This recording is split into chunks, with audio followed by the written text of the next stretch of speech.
Welcome to the 6th episode of Mol België, Season 10 recaps from Reality TV Warriors. My name is Michael Harmstone, and joining me as always is the Canadian who thinks of the devil's anus anytime he sees a banana, Logan Saunders. Good evening.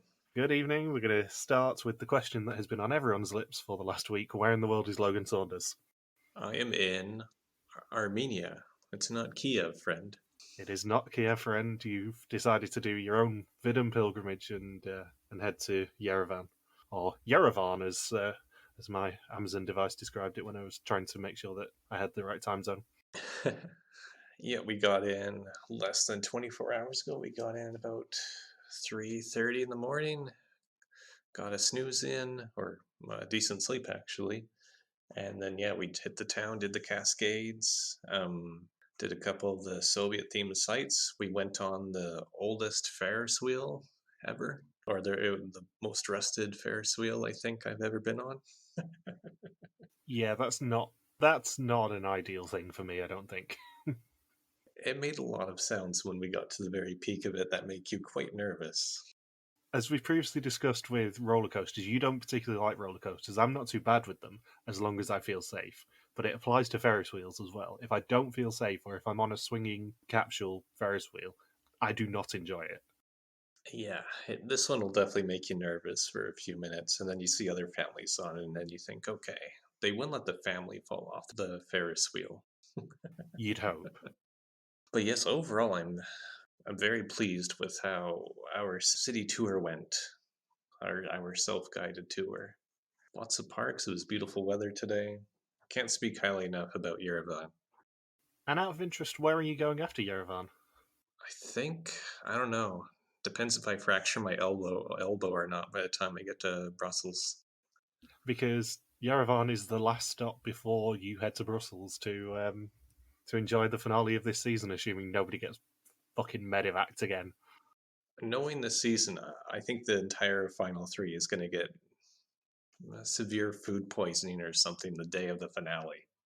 I was saying this to my mum earlier because we're recording this on Tuesday, and in 10 days' time I will be flying to Amsterdam and then getting the train over to Brussels the next morning. And I was saying to her that I'm probably going to have to hide myself away from the world from Friday onwards, just in case, someone around me gets COVID and it ruins the trip, because I do not want to be watching this finale on a TV screen, literally 2 minutes walk from where it's actually taking place. Because given the look that this season has had, that is the sort of thing that would end up happening to us. Or Jill test positive for COVID. Oh God, can you imagine? I would imagine, given how absolutely cursed this season has ended up being, Gilles and all of the contestants who are going to be there, including all the old ones, are rapidly testing every day at the moment. And the other elephant in the room that I have to mention is the fact that, as announced on Friday on our Twitter, we have now joined Patreon. It's an experiment, as I said to you when we were discussing this a couple of days ago. I'm fully expecting absolutely nobody to do it, but should you want to contribute towards the running of this podcast, it is greatly appreciated. You don't get many perks, I'll be perfectly honest, unless you pay about £10 a month. I think £10 a month is a shout out on the podcast and early access to any Historians episodes that we're doing, which, spoilers, we have now started recording. And I think it goes all the way up to a vial of Logan's dirty bathwater. Well, I'm out of Thailand now, so that won't be as easy to access for everybody. Which is a very niche reference that nobody listening will get. There is a girl on OnlyFans who has been selling her dirty bathwater, including skin flakes in there. Oh, that's the grossest thing I think I've heard all year. There is one of the tiers of the Patreon that I have deliberately set up called Logan's Fans. Oh, Jesus. Does it include Devil's Anus? It does not include a Devil's Anus, nor your copy of that movie, but it does, I believe, give you a video message from any of us, which I haven't run by any of you guys, but I thought it would be a fun thing to include. Yeah, we'll have to get a cameo going too. Yeah, it's basically our version of Cameo, but yeah. If you want to contribute to the podcast, please do patreon.com/RTV Warriors, but you're under no requirement to. We're not going to ham this up. It's there if you want it. We'll give you some free content if you really want it on there. Other than that, it's basically just going to go towards the hosting costs of the podcast, because I pay them at the moment. and I'd rather not. You've paid your dues after 9 years of doing this. So anyway, this episode, not a lot really happened. Well, a lot didn't happen, but also a lot did happen. There was, I think it's fair to say, a major break in this season. I don't even know how to rank this season anymore after everything is all said and done. It's a very interesting concept because someone did ask on the Discord earlier whether it's worth putting a ranking together of seasons. And I think it all depends with Mol what you like from a season. Because if you like the character-driven seasons, you probably like the Belgian ones far more than the Dutch ones, for example. I think there are definite highs and lows for both franchises. Vidum's lows are significantly lower, obviously. But this season's just going to be an anomaly no matter what, I think. I don't think there's any way it couldn't be now. It's the experiment of what a production team does when everything goes wrong through no fault of their own. It's just extremely unlucky circumstances. We have somebody fall during a running challenge on a flat surface, which they did not anticipate. Of course, it's the loose rocks that contributed to it, but I mean, what are the odds, really? And then we have the hub of the season end up sleep talking and develop extreme paranoia and emotional responses to it and needing to leave the game halfway through. And now we've got someone who, right before the execution, the last jump of the final challenge of the round, just holds on to the rope too long due to a sudden burst of, I think, anxiety from the task. And we've got our third canceled round in 6 episodes. That's insane. We have a bit of a reputation of coming up with fake podcasts of shows, mainly Amazing Race. If we had written something like this to happen in a Mole season, I don't think it would be believable. This week is the most extreme one, where it was the absolute final jump of the third challenge of the episode. And from production standpoint, I don't think there's anything they can change on Anke going out like this, because I presume there was a lot of safety briefing, and when I've done like zip lines and stuff, they've always said don't hold on to the cables because if you spring, it will knacker you, basically. Yeah, Which is exactly what she did here. But it's hilarious that it happened, I'll be honest. As much as I know that Gilles going to punch me in the face for saying that in a couple of weeks, it's hilarious that it happened.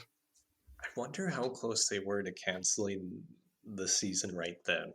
It was an interesting scene because Sven is the first one who notices, where he says, I think Anke seriously hurt, and Gilles doesn't even say anything. He doesn't even really react. It's as if the hamster is spinning the wheel in his head, as if he's like, do we even keep going on with this season when half of the eliminations are just kaput?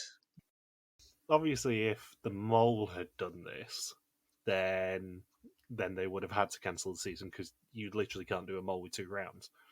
But I think there had to be discussions going, seriously, are we just going to bury our losses here and just get rid of it? Just keep the reservation at Palais 12 and just put a party on for all the Mole contestants and just ignore that this season ever happened. One thing I just thought of this very second is in mixed martial arts, I think the same might apply to boxing too. But if, say, somebody does an accidental eye poke to where the other fighter can't continue, and it's so close to the end of the fight that they'll just say, okay, now we'll go to decision instead of declaring it a no contest. They call it a technical decision. This season is about the closest to a technical decision I think we've seen on the Mole, where, especially if, say, this final challenge happened in the final 3, and then Anke were to have injured her elbow right before the final quiz of the season, I think in that case they would say, okay, we're going to technical decision. We'll go to the final quiz right now. If anything, even if it happened as the first challenge of the final 3 to where the person couldn't do any more challenges for the rest of the season, I think we'd still have a technical decision. They would say, okay, we just need to get this season done. It's getting a bit desperate now. Yes. And I think the fact that they were at Final 4, they really only have to get through one more execution, and then it doesn't really matter too much what happens in the final 3 round. I'm sure all production is thinking, we really just need to get one proper execution in that Final 4, and we can call it a season. I do think it makes the finale way more interesting for us, because obviously last week we got the quote-unquote diary of the Mole, which is actually a briefing of the Mole. where they said something big's going to happen in Palais 12 on the 8th of May. I'm wondering whether it's just basically someone's going to get medevac live on stage now. Yeah. Somebody's going to suffer from like cardiac arrest from finding out that they won the season. Yeah. Because thinking about it, now that they've trailed ahead to Palais 12 being a big thing, there must be a live link up involved in the finale, which suggests that maybe assuming that we're going to see a press version like we did last time, that we're not going to find out who the mole is when that happens. I wouldn't be surprised if they reveal the mole live on stage at Palais 12 and we don't get to find out who it is beforehand. Yeah, they haven't done that before. No. That would be the ideal thing that you'd want to make as like a big reveal for a 10th anniversary season. There has to be a live component to it, whether that is just the mole reveals themselves on stage as well as the pre-recorded version, or whether they genuinely don't tell us in the press room beforehand. I don't know what it's going to be, but there has to be some sort of live element if Palais 12 has been lampshaded like this. One thing that just occurred to me too, out of the 6 episodes, we've only had 2 normal executions. Round 1 and round 5. That's been it. Greta and Bert. And Bert didn't have the banana in his ear. Conveniently, the first execution of a mole each time as well, of a new mole. Yeah, and then they just can't get anything going again after that. I wonder what the mentality. I'm going to assume at this point that nobody else is going to get medevaced for the rest of the season. Everyone's going to get wrapped in cotton wool next week. Yeah. They're going to make it 10 times harder for anyone to earn money purely because they're stuck in a bubble. Cotton, bubble wrap, and then an actual like bubble sphere. All challenges next week are just taking place in a padded cell where none of them can hurt themselves. I would have loved to see Gilles' honest discussion with production after Anke had to be taken out of the game. I think, assuming we get to chat to him, even if it's off mic in a couple of weeks, it's going to be a fascinating chat. Yeah, because you got to think they haven't even had one person be removed from the mole. Now we've had 3 people removed, including the mole. Yeah. I think if just somebody who had never watched Belgian mole before saw this on paper on Wikipedia or something, they would think that this was the biggest train wreck of a season. Oh, it's absolutely chaotic, but if any production team can make it work, even though it's basically a Charlie Brown season, this production team can. Yeah, and that's the fascinating thing too. Like with Survivor, when they've had Micronesia fans versus favorites, I've never really counted that as a real season because of all of the injuries and medevacs and quitters and the odd twist thrown in at the end. But here with Belgian Mole, it still all feels very legitimate in terms of how the game has been handled. I think it'll mean that for next season they have lots of these policies in writing already, so they don't have to worry about them. It'll make them think about every contingency, if nothing else. Yeah, like what happens if, say, 7 people got medevaced throughout the course of the season? They just bring in a team of 10 intruders. Covers every base. Everyone has a stunt double for the jumps now. They just CGI in one of the intruders. It works perfectly. Yeah, Toon's stunt double could just be Noah. Like next week, it'll be a poker game as one of the challenges where the poker chips are represented by pasvragen. What else? What other challenges could they do where they don't, like maybe an eating challenge? No, that's too prone to injury if people get indigestion. That's true. That's true. It needs to be something that requires 0 physical activity. What about that predict which horse will win the race challenge from Argentina? They can do that one. Yeah. And that other challenge from Argentina, the Gilles one where he was too aggressive. Well, they can have the mole's the only person who can hear you challenge as well from Argentina. That'd work. Yeah. No wonder no one got medevaced in Argentina. So, previously, the brand new mole and their 5 new opponents were surprised by breakfast in bed from their loved ones and Sven's brother before an afternoon at a water park saw havoc wreaked and the team be tricked by €10 notes as the new mole enlisted their loved one as an accomplice. Manu proved to be the most trustworthy as her bullshit radar stopped the others earning pasvragen, much to the benefit of both her and the pot. At the execution, it was a fond farewell to Bert, as he received the first red screen in 3 weeks and was sent home.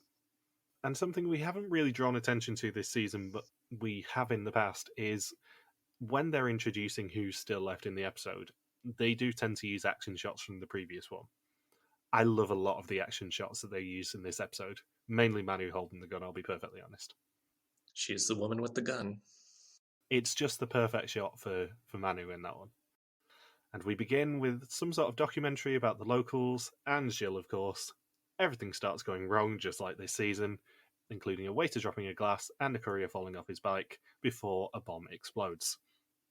Luckily, they didn't make the contestants do those rolls. I'm sure if somebody had to light the cigarette, they'd accidentally burn their fingertips off somehow. Anke definitely would have ended up busting her elbow if she was the courier. Yeah. And then maybe the waiter accidentally steps on the glass and their feet get all cut up.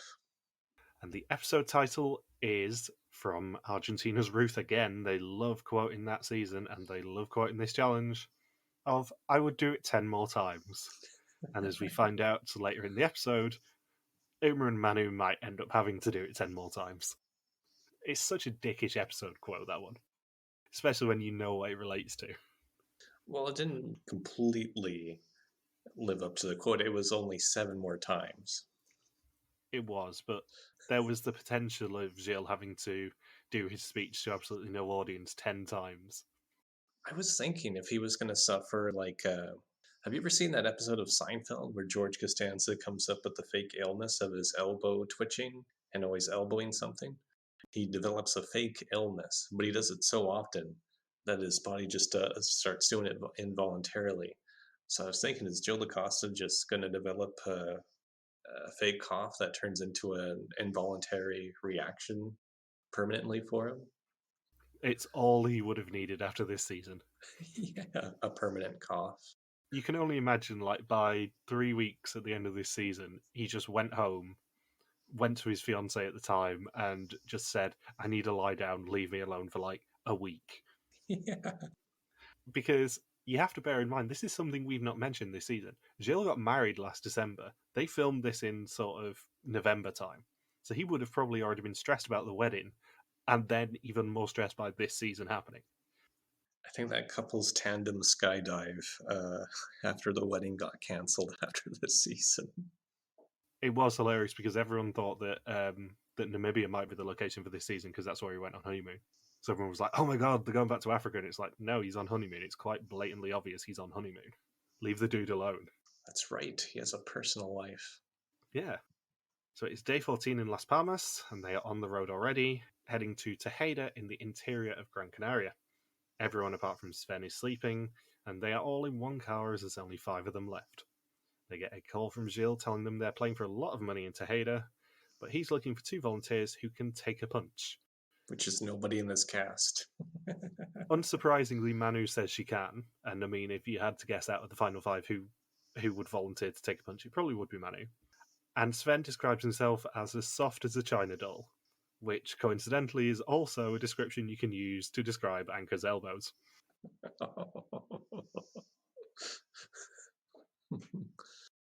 The best thing is I wrote all these notes before finding out that Anke got injured, so I'm just coming up with these jokes on the fly. Yeah. After much debate about Sven being a complete wuss, they send 2 women, Manu and Uma, and Gilles says the Harmstone favourite phrase has been noted. They are separated immediately, and the other 3 meet Gilles in the town square. He coughs and Anke tells him not to choke. The girls are locked in a room somewhere in town with a simple challenge to complete, but there is also a bomb that will destroy all their hard work. It is up to the other 3 to find them and disable that bomb before it goes off in 8 minutes' time to earn €5,000. All the information that they needed in the square, and Gilles takes his seat at a table. And the first sign that I had that something was up with this challenge was the fact that they don't usually display the prize on screen. They showed it as stake, €5,000, and it made me inherently suspicious. I actually had in my notes, something tells me it won't be €5,000 soon. And I think the other tip-off, of course, is when there were 8 minutes on the timer, and I'm thinking, that's a lot of setup for an 8-minute challenge. Are they just trying to get through the season as quickly as they can before anything else bad happens? Before anyone else falls over. Yeah. Uma and Manu are in a shed 500 meters away from them, chained to the floor. They have to polish all the statues in the shed to the satisfaction of the warden. In front of them, not that they know it, is a bomb directed at their faces. We never see the warden. Oh no, the warden was just a red herring. The warden, of course, as with every challenge to do with Belgian Mole, was probably Gilles. It was probably just Gilles in a hat. So they need 3 things to find the girls: the street name, the house number, and the key to the shed, but they have absolutely no more information than that. The girls are confused as to why they need to polish, not knowing that they're going to get bombed in just 4 minutes' time. When the courier crashes, the payphone rings and connects Anke to the girls. However, when Anke says the word bomb, the bomb goes off in front of them and cuts her off. Gilles then comes over and starts over his speech, including the cough. However, the stakes have dropped by €500 to only 4,500 now, and they get a second chance to do everything and retrace their steps. They've realised that they have entered a time loop. There is a tourist in the square who is writing down that the house number is x squared plus 2y squared plus z, but they don't know what those values actually are. Anke answers the phone again, and the man helping the courier says he will be taken to Heraclios Sanchez Hospital, which is actually the street name they need. This is a really clever challenge. Yeah, this is a really fun one. I've seen people describe this in the past few days as potentially the best challenge they've ever done on Belgian Mole, and it's really clever. But the problem is it's now going to be overshadowed by the fact that, Anke destroys her elbow at the end of this episode. Yeah, I'm sure production wished the time loop was used on the cliff jumping challenge, so that maybe on the 6th or 7th attempt, somebody could stop Anke from jumping off. Can you imagine if they used the time loop on that third challenge and Sven had to keep jumping? Yeah. You all have to jump within 8 minutes. If you don't, the time loop resets and everyone who jumps has to jump again. So the time loop begins again, this time for €4,000. Manu finds a hint for X written on a statue, and Gilles tells us that the hints for Y and Z are also written on statues that they've not found yet. X is donated but never drunk, Z is so much spark but no flame, and Y is how much Ronaldo scored more than Hazard. Jens rings, but they waste enough time that Manu and Uma don't even have a chance to relay their sentences, and the bomb goes off again. They finally pass on the 3 sentences on their 4th attempt before time resets again, and Gilles does his pitch to absolutely nobody this time. Yeah. That was easily my favorite part, is that Gilles is just talking to nobody. He's officially lost it this season.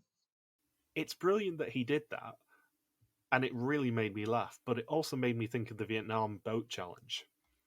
Because cast your mind back when he had to brief Elizabeth in the end on that beach as to what the challenge was going to be and who she wanted to get locked in the boat. He had to do the same actions over and over again for everyone. So he has form with doing the same thing over and over again and not breaking character in this. So I'm not surprised he managed to do it, but it is incredibly impressive he manages to do the same speech 7 times with the same actions and everything in the same order, word perfect, despite not having an audience by the end of it. I wish he would do that for all of his activities, where no matter what everyone else decides, he just goes through with it. I think it does make it really fun for future seasons now because everyone's going to be worried of a time loop, I think this sort of a challenge is brilliant to watch, but would be utterly infuriating. I think this is the sort of challenge that would drive me absolutely insane if I was doing it. What would be even funnier is if, for example, if, say, Jill joined a baseball team, but none of his friends wanted to, like some sort of beer league softball team, but he still goes through playing the game anyway. Still hits the ball, he's running around the bases by himself, puts on the fielder's mitt, pretends to be the second baseman, just pretends like a real game is being played, even though he's the only one out on the field. So Sven claims that X and Z are both 5, but Jens suggests that Y is only 1. Uma finds out from another statue that the street is named after the generous benefactor who prevented the destruction of the church, the information of which they can both find from the paramedic who comes to save the cyclist, and also from the tour guide who is providing information on the church. Senor Sanchez. She passes the information on, and time resets again. Sven hears from the guide that the church was saved by a doctor, and they get the right street finally. By watching the final plate, the girls find that the key is in a tree branch. Time resets for a 6th time, and Jens grabs the key. They run to disable the bomb before it goes off again. They get to number 76 and find out the key doesn't fit, so have to return to the square. Time resets again to make it only €1,500. They change the house number to 60. The X they were looking for was the glass that was dropped. After the bomb goes off again, they realise their Ronaldo number was wrong, and they're looking for number 64, which they then find. Sven turns off the bomb to earn them €1,000 of 5,000. And unsurprisingly, Manu's not best pleased with them that the bomb went off 8 times. Yeah, there were a couple of suspicious things. One, that Jens didn't hear Manu and Uma on the phone there. I think it was during the third attempt, where he's just like, hello, hello. So that was suspicious. And the fact that all of them didn't clue into the Ronaldo number until at the exact same moment. It's like they were all trying to loosely sabotage the house number. Yeah. I will be perfectly honest. I'm going to skip ahead slightly. Jens is my suspect now. I am in this episode in a big Jens tunnel because he was super suspicious in all 3 challenges. And also, there's certain bits that we saw him say last week that come back to haunt us this week, basically. So I'm very much on the Jens train right now. And Uma's pissed off with this challenge. I think her quote was, 2 women on a chain doing dishes. I wish I took an actual punch. Yeah. Where do you think the mole would prefer to be in this challenge? Well, I was thinking the clues from the shed were quite critical. Otherwise, if you're in the group of 3, you have no idea what numbers you're looking for. Yeah. So that's why I'm very heavy on Manu being my top suspect right now. I was thinking that, but the thing is, the information exchange is on that phone. And Jens always put himself on the phone. Yeah, I think you always want to be in the Anke and Jens position of answering that phone and controlling the flow of information on a challenge like this. Because it's all well and good sabotaging in the cowshed, but you are in such close quarters with the other person that you probably can't sabotage that much. It's much harder to sabotage in the shed, I think, than in the square. Whereas in the square, they're just not looking at each other. Nobody's paying attention to what each other are doing, really, which is exactly where you want to be as a mole. And it's also probably the more stressful location is probably the best way to put it. So because everyone's so amped up, you can get away with accidentally ignoring information and things that nobody's going to know about. Yeah, that's a solid point. I think there's pros and cons to being in both positions for this challenge. I don't think there's a concrete answer to the question, where do you want to be as a mole? I think there are arguments for both, which is not something you can always say. Yeah, there's some challenges where you think there's no way the mole was in that spot since there's no risk or it's just not a commanding role to be where money is going to be earned in the pot or taken out of the pot. Yeah, going back to something I said in the premiere of this season, the reason that I was looking at Sven initially was because the mole would never want to even risk not being a part of that challenge and sabotaging. So the mole was always going to be someone in the first 2 groups, really, who were the only ones guaranteed to actually be there. Ironically, I should have looked in Philippe's direction, but yeah, it's the same logic. In this challenge, I don't think there's a bad position for the mole to be in. There's a tougher position, but I don't think there's a straight up, this is the wrong place for the mole to be, like there would be in that opening challenge where if the mole was in a coffin or if the mole was on the chain, they strongly risk not being a part of that challenge and not being able to sabotage. So on the way back to their hacienda that they're staying in that evening, Jens is driving and sees everyone sleeping and swerves the car to try and wake them up for his own amusement because he's a gigantic prick. And surprisingly, no one gets seriously hurt. Yeah. And the other 4 looked absolutely exhausted by this point. Yeah, I know we said this last week, I think it was, that we really want to be friends with Manu. I really want to be friends with Jens after this season. He is also very much my sort of people because he's chaos. He just enjoys messing with people, even if he's not the mole. Yeah, he's bananas. Speaking of which, he does the sloppiest cannonball I've ever seen into a tiny hot tub. And somehow that didn't injure him. Somehow he isn't the one person who is injured. Yeah, because that's a very dangerous thing to do. So they arrive at the hacienda and chill in the hot tub after a long day. Anke says communication didn't go smoothly because the girls were asking too many questions in the 10 seconds they had. Manu says Anke was the person they spoke to most. You always get a lot of unnecessary information with her. She doesn't get right to the point. Jens says Sven used to be a strong candidate, but he's been aloof the past couple of days since the new mole assumed their role. And Uma says the mole will have been in the other group because her and Manu had absolutely no control over the challenge. Sven thinks most of the blame was in that bomb room. He says the atmosphere is good, but everyone is a little bit pricklebar now. And it's interesting that he uses the word irritable or pricklebar, as we found out earlier in the season, because it is a direct callback to that second challenge. In the Cactus Challenge, Gilles was looking for 4 people who are a little bit pricklebar or irritable. That's a solid connection. So that sent my antennae up a little bit. I still don't think it's Sven this week. I think it's Jens, but that's the sort of thing that if it is Sven in the end, then I'll be kicking myself about going, I picked up on the pricklebar reference, you bastard. So they are in Arucas on day 15. Sven and Jens have a lie-in, which the girls wake them up from, and they seem to be sleeping in the same bed now again. After having their own rooms, they seem to be sleeping in the bed now. Well, the group is so close. Maybe they asked to be in this, or maybe production waited to make sure whoever was the new mole didn't sleep talk at all last round.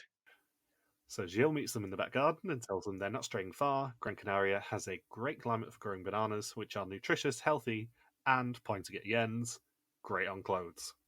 And if Jens is not the mole, that banana combo is an inspired choice for this challenge. He puts them in a cage and locks them in. Inside is a map with 7 quiz questions on it of a differing distance from the cage and prize money attached. The cage opens for 2 minutes at a time, during which they've got to run to a question in the banana plantation, answer it, and run back in pairs. Anke and Uma are the first with a question, which is flora and fauna for €300. The other 3 can earn them an extra 30 seconds by slingshotting a banana into a net successfully. And their question is to name the type of poisonous spider that was found in an Antwerp supermarket in 2015. Each of the 4 answers has a banana with a barcode stuck on it, and they pick yellow sac spider. By the cage is a barcode scanner where they can see the value of their banana. They return with 30 seconds left. If they scan a banana that is wrong, they will lose a third of its value from their winnings in this challenge. They choose not to scan it and are right not to, as it was wrong. This is the sort of challenge that is very interesting to watch, not that interesting to recap. So I'm going to be perfectly honest, we're going to really rapidly skip through this. Yeah, I don't really have many notes other than, I would not have thought of what the Chiquita banana woman looks like on the sticker. And the bananas movie poster looks a lot like Woody Allen. I'm thinking the only way you get that wrong is if you don't know who Woody Allen is, which I think would probably only apply to Toon. And then the banana painting on the album cover, I was thinking, well, Rolling Stones has a really iconic one. Pink Floyd has a really iconic album cover. And I just can't see the Killers having a banana on their album cover. So I was thinking, well, I guess it's got to be the Velvet Underground by default. No, and more importantly, I think it was deliberately a cover by Andy Warhol, who I don't think was still alive when the Killers started. The Killers only really got popular in sort of 2002, 2003. Yeah, and there aren't really too many iconic album covers from the past 20 years or so because of digital media. So yeah, Sven and Manu do logic, also worth €300, and it's a banana plantation themed logic puzzle. Sven just randomly picks an answer with 30 seconds left, and they sprint back. He scans and is right. Uma and Jens do film. They're asked which director directed the movie Bananas and is depicted on the poster. As we said, they both think it looks like Woody Allen and scan it with 52 seconds left, earning them another 600. Anke and Sven head to advertising. Uma gets the banana in the net, earning them a bonus 30 seconds. And they're asked which of the 4 images of the Chiquita logo is correct. Sven picks the right one and earns another €300. Uma and Manu are sent to music, and because it was filmed on a banana plantation in Hawaii, they of course score them running to the music question with the theme from Jurassic Park. Yep. I'm 99% sure that Jurassic Park filmed on a banana plantation in Hawaii. Or even closer to the Dole plantation in Hawaii as well. Bananas, pineapples, same thing. Yeah, definitely filmed in Hawaii. I think it was a banana plantation. It's just a wink, wink, nudge, nudge. Jens and Sven run to Wetenschap, which is science, but it's worth €1,200 and very far away from the cage. They are asked why bananas are curved, and they choose that bananas curve towards light, which is obviously a bullshit answer. They scan the banana, but are wrong, so lose €400, and it's actually because they grow against gravity. Only TV remains, and it's the furthest question from the cage, and worth €1,200 if they're right. Anke and Uma are sent to that one, and they're asked which Sesame Street character has a banana in his ear in the infamous clip. They appropriately choose Bert. They have only 20 seconds left and won't make it without extra time. They miss the cage and are out of the game. Gilles tells them they were wrong on that question anyway, so it's lucky that they were late, but they can take €1,400 of 4,500 for the challenge. The clip of Bert and Ernie, dubbed in Flemish, has scarred me for life. Someone dug it out, the Dutch version of it. Apparently, Sesame Street wasn't actually that big a thing in Belgium, especially, but that clip is rather infamous, from what I've heard. Just the dubbing isn't even remotely close to the original voices. It's kids, they won't care. Kids aren't going to notice. Oh, I'm sure there's a kid going on Twitter saying, "This show's a phony." Not for the first time, Mr. Saunders. You're thinking too hard about this. They need to recast the voice actors for Ernie in the Flemish version of Sesame Street. It is not faithful to the original voice. So Gilles then invites them after the challenge for a quote-unquote banana break, at which Uma ruins the mood by describing the top bit as the devil's anus. And he tells them, in a beautifully punny way, that it was a very fruitful day. And then we get a real sign that this is a very, very tight-knit cast.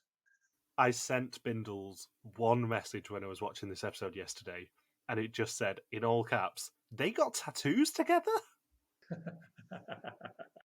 Seriously, like, if we had written this in a jokey podcast, I don't think anyone would have even believed us.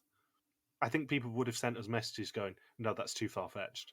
It's not just a matching tattoo, it's a matching banana tattoo, like the singing banana from Peanut Butter Jelly Time. Yeah, like, if you'd said to me, oh, someone gets a tattoo in this episode, I would have gone, it's Jens, isn't it? And it's like, yes, obviously. But if you told me that everyone had got a tattoo, including China Doll Sven, Scaredy Cat Sven, and I'm saying this fully in the knowledge that if someone turned around to me and said, let's get matching tattoos, I'd tell them to do one. Even Scaredy Cat Sven did it. And I wonder how much alcohol was involved in that decision. I don't know. I think the last thing you want to give an injury-prone group of players is alcohol. I suspect they may have been out for dinner and gone, let's all get matching tattoos. And nobody said, are you sure that's wise? So yeah, they play a game of chance with Jens, and it ends up with them all getting tattoos of bananas. And the tattoo artist was wearing a shirt that says "Quit your bitchin'." And I'm really glad that the tattoo artist wasn't there when Anke fractured her elbow. Come on, Anke, you got a tattoo yesterday. Just remember what my t-shirt said. No matter what pain you feel. Quit your bitching. So they all wake up on day 16, one tattoo richer, and it says a lot about how drawn they are to each other, that only 2 of them had got a tattoo before this, and now all 5 of them have. Gilles meets them atop a cliff for the final challenge of the episode, one that they will need both luck and courage for. In pairs, they will be given an opportunity to jump into the abyss to win money for the pot, a personal advantage, or maybe absolutely nothing. And in the evening, presumably before they all got drunk and tattooed, the mole decided the order of their jumping and who would be spinning the wheel for who. They say, I'd let Sven and Yen start together as they don't believe in each other. So right away, maybe no one will jump at first, and the others will hesitate as a result. Once again, the mole's gut instinct backfired. Yeah. They will be doing a 60-metre jump off a cliff. Anyone who does it will earn a guaranteed €250 for the pot.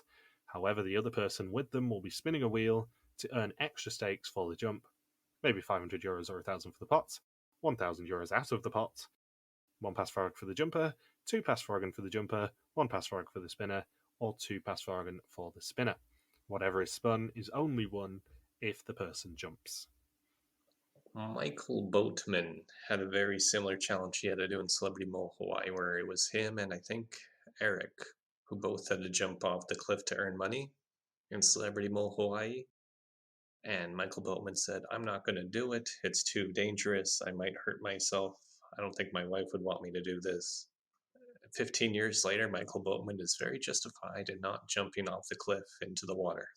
Yeah. This is basically that combined with the Final Four exemption challenge in Czechia, where they were spinning the wheel for advantages for each other.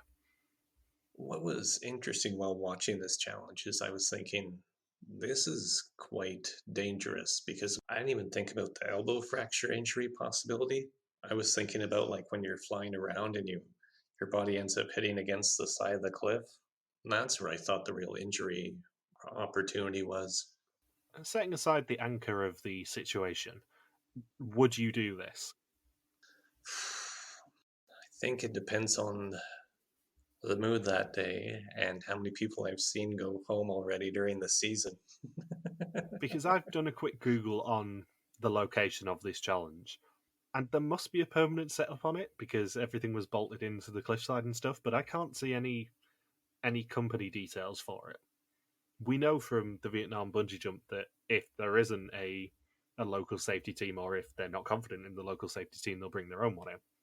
So I don't know whether it was one of those situations where they brought someone in, or whether it is actually a proper thing from that spot.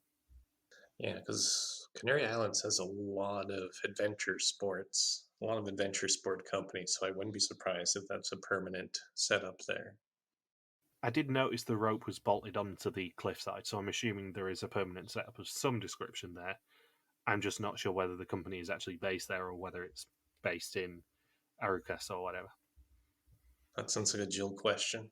Yeah, this is the sort of thing that I should be making notes of and going, I need to actually just double check with Gilles what the story was here, if we get any time with him at all. Which, if he's got to do a live link up on TV, I suspect he probably won't be hanging around too much around us like he did last time. Not till after the episode. So Sven jumps first and admits that he's stressed. He's not a fan of heights. Jens spins the wheel and says that it's on plus €1,000. He says he would admit if it was a personal advantage. They have 2 minutes to decide once they reach the platform whether to jump. Jens says that from the beginning Sven had a problem with heights, but that could have been a lie. Even if he was Mole at that point, that wasn't manipulation, Jens. You're twisting it a bit. And I think this challenge is very interesting for a reason you probably won't have thought of. And it's something that obviously comes up because Jens is my number one suspect at the moment, but this is the first time we've seen the Mole interact with Gilles one-on-one, no matter who it is. Maybe Jill just wanted to give them all extra attention to ensure that this mole was able to make it through to the finish line. Yeah. So I think the interactions with Gilles are actually more interesting than the people jumping off a cliff and potentially earning themselves pasvragen. Because this is our first experience of trying to work out who actually is there with more knowledge, and probably in a scene that we'll see in a couple of weeks, chatting with Gilles going, oh, I can't believe that they've fallen for that. You're doing really well. I know, thanks. This is our first chance to see the Mole and Gilles potentially try and slip something past us. So it's very interesting watching these interactions. Far more than watching people jump off a cliff, to be perfectly honest. I have nothing else to add. Yeah, it's just something to think about, even if it isn't Jens, as I suspect it is, because his interaction with Gilles here it feels very much like host and Mole chatting to each other behind the scenes. Even if it isn't Jens, it's something to keep an eye on in these scenes. Is Gilles actually having a proper chat with the Mole and probably in a cut bit saying, how do you think you're doing? Do you think that this person's going to jump? Do you think you've hit the right people to be paired up and stuff? Which we'll then probably see in a few weeks' time. So Sven says that his girlfriend made him promise before he left, presumably because, he's leaving her with a newborn, that he would do everything that he got the opportunity to. So he decides to jump, not that he looks entirely enthusiastic about it. His girlfriend told him, you have to do everything because you can't participate twice unless you Germany Jens. He returns and finds out that Jens did tell him the truth, and he earned a bonus €1,000 for the pot. The Mole then chose Uma to spin for Jens. They say that Jens will jump, they think, but maybe he won't trust Uma, as she will definitely want to earn herself pasvragen. And Uma uses the same strategy as she did with Manu in the challenge, where she gets really defensive and very and just suddenly just emotional outburst, which is very out of character for once again. And Jens just reads her like a book. Yeah. I mean, skipping ahead slightly to when I start talking about second suspicions, Uma is now number one suspect on the second suspicions. I can't see it. I will be perfectly honest, and I know it's famous last words whenever I do this, but Uma is a terrible liar from what we've seen. She's been busted by Manu last week and Jens this week, and that's even setting aside the fact that there were 4 episodes when she wasn't the mole. She's come across as being a dreadful liar in this season, which is a very interesting tactic as mole if she is mole. But at the moment, I can't see it. Yeah, to intentionally be a terrible liar. Yeah. What the mole's best tactic, I think, here is pair themselves up with someone who probably won't trust them. And then if the money comes in, they can potentially try and go, oh, yeah, it's definitely money here, wink, wink, to try and make them not jump. I don't know what the mole's tactic would be otherwise, being perfectly honest. It's a tough one to think about what a mole tactic would be here, because it's entirely dependent on luck. So she tells him that it's minus €1,000, and we see from the camera angle that she's definitely lying. It's one of the pasvragen ones. He spots that she took a while to read what it said on the wheel, and Uma's not happy when he decides that he's jumping. She tells Gilles that he just wants to look cool to the group. Why would you do this to me, Jens? Why won't you believe me after I took a minute to read a loss of €1,000? I'll be honest, after her reaction in this challenge, I really can't see her being the mole. If she is, then I've been duped, and I'm sure she was a great mole, but I just can't see it right now. So he doesn't even hesitate, and he jumps in the space of a second, earning €250, but also the pasvragen for himself, as Uma lied to him. And something that we didn't discuss last week, but I very much want to, is the fact that the pasvragen now are beautiful. They're brilliantly blue. They're very pretty. And I hope that if Gilles lives up to his promise of giving us one of the pasvragen, it will be one of those ones, because they're very nice. It's a good accessory. Get it put on cufflinks or something. Yeah. A bit big for cufflinks, I know, but... Oh, we could turn it into immunity idols. Drill a hole in it and get some string and turn it into a mole immunity idol. Manu spins for Uma, and we see that it lands on a pasvragen for the jumper. She claims that it's minus €1,000, and Uma doesn't believe her. Unsurprisingly, because she tried the exact same thing. Yeah. Manu was pulling an Uma on Uma. And then Uma keeps saying cock, cock, cock repeatedly, and I don't know why. I think it's because of the banana challenge that they just had the day before. I think cock is crap. That's not much better. Yeah, given that Uma was the one talking about devil's anuses earlier, I wouldn't be surprised if it is some sort of swear word. Yeah, cocks and devil's anuses and bananas. Fantastic. Cock just means cook, apparently. It's a nonsensical word. So yeah, Uma heads to the platform, and she jumps after hesitating for quite a long while. And she earns the €250 and the pasvragen for herself, and Manu, being Manu, just says that she's proud of her for jumping.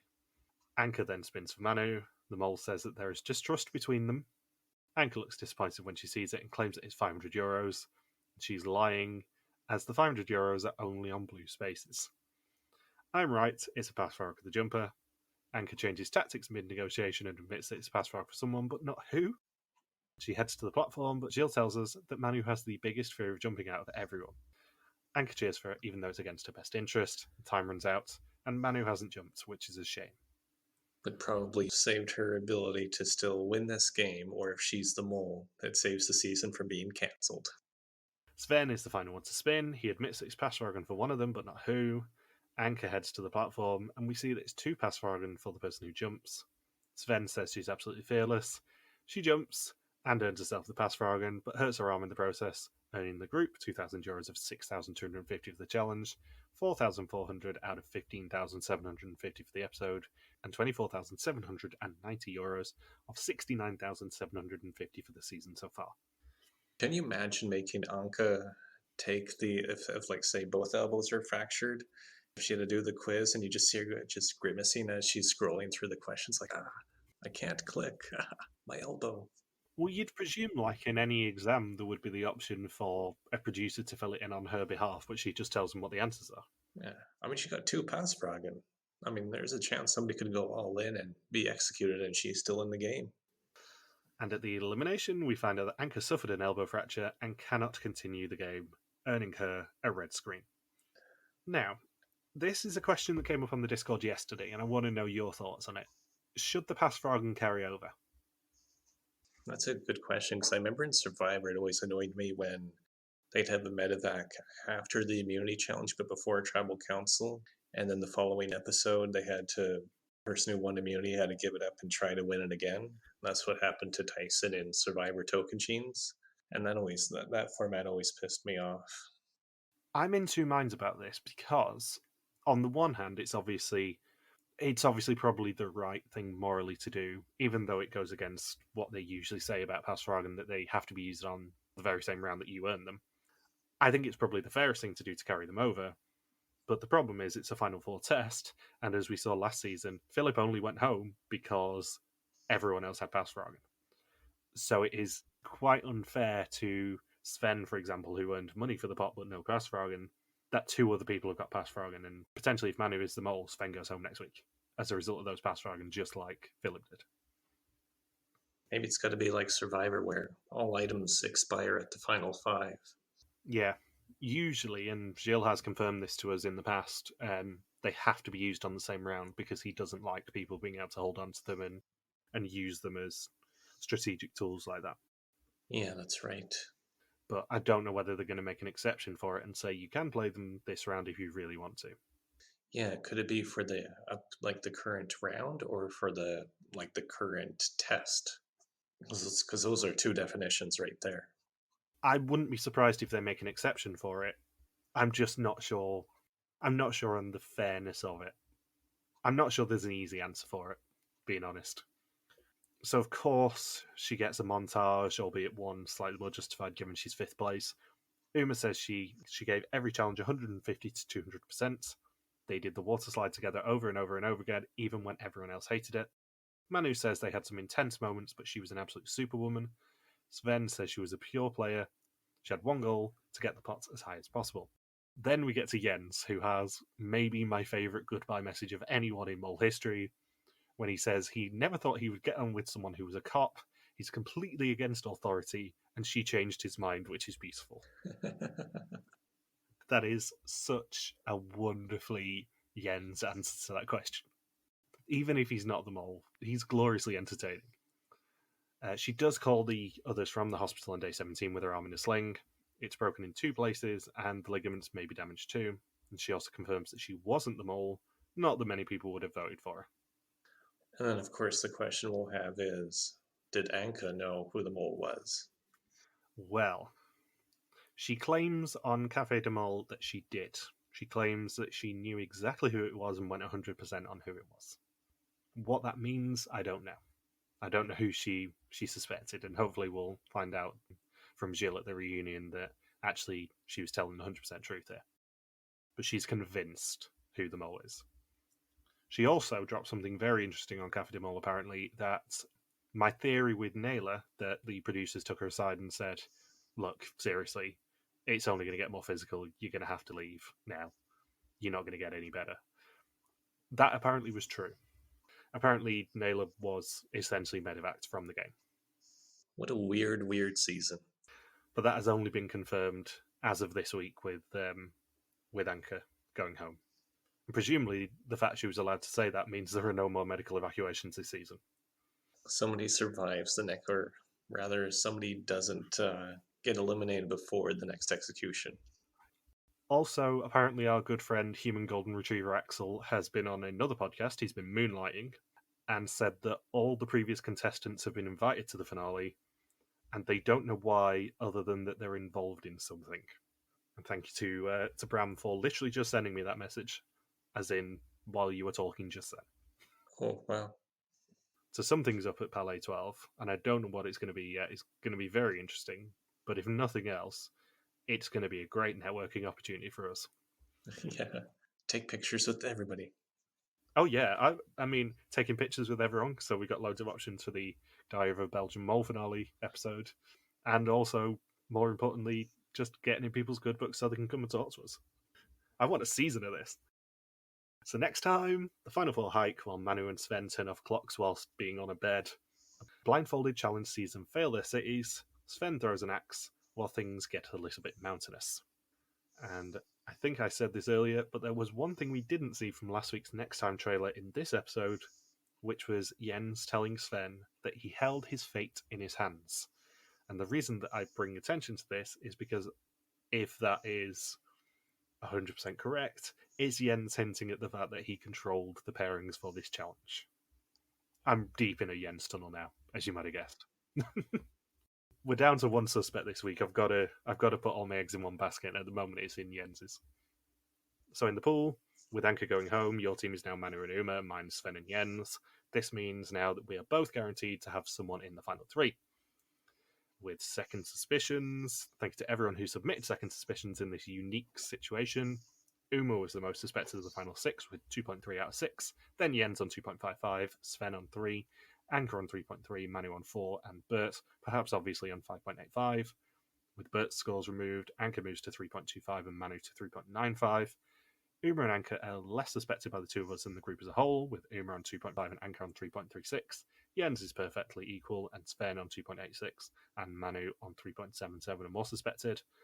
As is traditional now, two people didn't place Bert last. Everyone had at least one second suspicion, except Bert, and Uma had the least bottom two suspicions. I know for a fact the person with the least number one suspicions on second suspicions is Manu, and there is only one. And the reason I bring attention to this is because I also know that one person was you. So if Manu is the mole, you win second suspicions by default. I love that. Just putting that out there 2 weeks before the finale. With Anke going home, the order's now Uma on 1.95 and 2.14, including us, Jens on 2.10, Sven on 2.6, and Manu on 3.35. Compared with first suspicions, Sven and Manu are less suspected, and Jens and Uma are more suspected. 2 people, which is Bindles and Tim, had Anke at number 1. 5 people, David, Joseph, April Bride 15, Fly 101, and you had Anke at number 5 or number 6, and now have the lowest score possible of 10 points remaining. One person still has a score of 15. Who do you suspect, Mr. Saunders? So Manu's still number 1 for me, then Jens, then Sven, then Uma. And mine are almost identical to that. Mine are Jens, obviously, for the numerous reasons that I've mentioned in this podcast. Then it is Manu, then it's Sven, and then it is Uma. If somehow we get to the finale and both of us are wrong, then Gilles is going to be cackling in both of our ears. Yeah. Finally, some justice for this season. Next week is the last opportunity for either of us to even suspect Uma once, can I point out. Uma has gone 6 weeks with 0 suspicions from us. I don't think that's going to change. Neither do I. Not unless Jens goes home next week. Talking of who goes home next week, who do you think it's going to be? I think we're going to get rid of Uma next week. Everything points to a Sven Jens Manu finale. I think for the season to end on the highest note possible, it needs to be Jens, Sven, and Manu as the final 3. So Uma goes home, hopefully. If Uma's still there, then she's fun enough, but I mean, if she is still there, it's going to be a crushing loss whoever goes home next week. I'm going to be devastated. Because Sven's the one who's really tough to read. Jens is all wacky and a bit crazy. And then Manu just gets really intense. Sven absolutely does not react to things, and it is hilarious. You'd think on paper someone who has a complete, stony face, not reacting to anything would be the worst person possible, but he's hilarious. And spoilers, he's our banner this week, because his reactions to having to do the canyon swing were delightful, and it very much gave me Lloyd vibes. I still think Manu is winning, though. I think Manu is the winner, Jens is the mole, and Sven is the loser.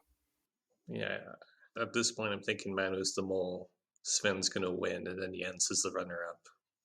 Either way, I don't really mind who wins. I do like all 4 of them. Uma is just at the bottom of my list of enjoyment.